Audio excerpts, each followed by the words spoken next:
Kilometre বর্ডারের শান্তি। তবে এটা সত্য, শেখ হাসিনা এখানে থাকলে তাকে মেরে ফেলা হতো অবভিয়াসলি। দিল্লি না ঢাকা, তো এটা তো উস্কানিমূলক বক্তব্য। বাংলাদেশে ভারতের সাথে বন্ধুত্ব রাখতে হবে, ভারতেরও বাংলাদেশের সাথে বন্ধুত্ব রাখতে হবে। শেখ হাসিনাকে আশ্রয় দেওয়ার ব্যাপারে নরেন্দ্র মোদীর ভূমিকার একটি বিষয় তুলে ধরছিলেন, যে তিনি পার্লামেন্টে কি বলেছিলেন, যে ভারত সরকার আসলে কোন প্রেক্ষাপটে শেখ হাসিনাকে আশ্রয় দেওয়ার 5 আগস্ট সিদ্ধান্ত নিল। আপনি কি শুনেছেন কিংবা আপনার কি জানা আছে? একটি বিষয়। আরেকটি বিষয় হচ্ছে যে আমরা পশ্চিমবঙ্গের রাজনীতির একটি বিরাট বড় পরিবর্তন দেখেছি। বিজেপি ক্ষমতায় আসলো দীর্ঘদিন পর, প্রথমবারের মতো। এটি আসলে বাংলাদেশের রাজনীতিতে কিংবা এই অঞ্চলে কি প্রভাব পড়বে, আপনি এই দুটি বিশ্লেষণ একটু শুনতে চাই। শেখ হাসিনাকে কেন আশ্রয় দিচ্ছে এটা ভারতের মুখপাত্রই বলতে পারবে তারা। তবে এটা সত্য, শেখ হাসিনা এখানে থাকলে তাকে মেরে ফেলা হতো অবভিয়াসলি, যেভাবে আমরা দেখেছি। তো একজন লোক জীবনের ভয়ে যদি কোনো দেশে যায়, ব্রিটেনেও এটা তাকে রাখে, এটা নর্মাল শেখ হাসিনা ভারতের সাথে যে সম্পর্ক, তার প্রধান বীজ তো অনেক দূরে আছে।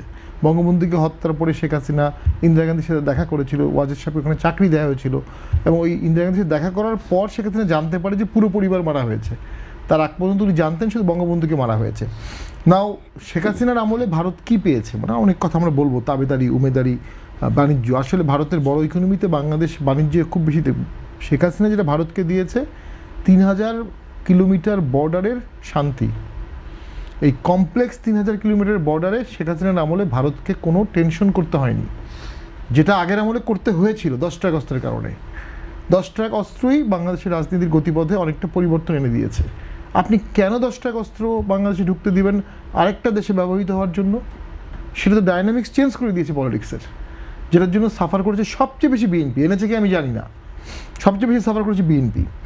এখন যদি বর্তমান সরকার ওই রকম কোনো ঘটনা ঘটতে না দেয়, এই সরকার আওয়ামী লীগের মধ্যে কোনো পার্থক্য করার কোনো অধিকার ভারতের নাই। এটা আমাদের দেশ, আমাদের সরকার। কিন্তু আরেকটা জিনিস আছে, ভারত কিন্তু আমাদের এই 50-60 বছরের ইতিহাসে 1 ইঞ্চি জায়গা বাংলাদেশ থেকে নেয়নি, এবং 71 সালে তারা চলে গেছে। সেকেন্ড ওয়ার্ল্ড ওয়ারের বহুদিন পর্যন্ত আমেরিকান সোলজার ছিল, কিন্তু ভারত চলে গেছে। বঙ্গবন্ধু বলেছে তারা চলে গেছে। তো ভারত বাংলাদেশের জায়গা চায় না, কিন্তু বাংলাদেশের ভূমি যেন ভারতের স্বাধীনতা সার্বভৌমত্বের জন্য ব্যবহার না হয়, এটা ভারতের একটা কনসার্ন থাকাটা খুবই যৌক্তিক।